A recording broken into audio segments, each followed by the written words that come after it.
नमस्कार, जनमत मराठी बातमीपत्रात आपलं स्वागत। सुरुवातीला पाहूया ठळक घडामोडी।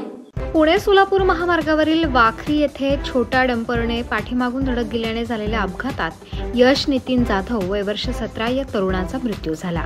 गणेश संतोष बोरवडे वय वर्ष 17 व रोशन नितीन बोरवडे वय वर्ष 20 हे दोघे गंभीर जखमी झाले आहेत। हे तिघे कामानिमित्त पुण्याकडे जात असताना ही दुर्घटना घडली आहे।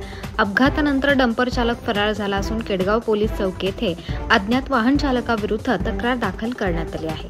मी अशोक जगताप गणेगाव तुम्हाला तंत्रज्ञानाचा माझा अध्यक्ष। काल आमच्या गावातील काही तरुण पुण्याला त्यांच्या शैक्षणिक कामाच्या निमित्ताने गेले होते आणि पुण्यावरून परतत असताना चौफरा या ठिकाणी विरुद्ध दिशेने नियमाचं उल्लंघन करत येत असलेल्या एका डंपरने त्यांना उडवलं आणि त्यांचा त्या ठिकाणी अपघात झाला। त्यामध्ये यश नितीन जाधव या तरुण मुलाचं जागेवरतीच निधन झालं आणि त्यांना त्या ठिकाणी ताबडतोब वैद्यकीय उपचारही भेटले नाहीत। जाणाऱ्या येणाऱ्यांनीही कुठल्याही प्रकारचं सहकार्य केलं नाही आणि त्यामुळं ही तिन्ही मुलं अतिशय गरीब परिवारातली असून या प्रकरणाची सखोल चौकशी होऊन पोलीस प्रशासनाने योग्य ती कारवाई करून लवकरात लवकर या परिवारांना न्याय द्यावा।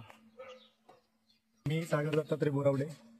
तर मी काल एक 8 वाजता पोलीस स्टेशन या ठिकाणी कंप्लेंट रजिस्टर करण्यासाठी गेलो असता पोलिसांनी एक 1.5 ते 2 तास पोलीस कंप्लेंट घेण्यासाठी लावले।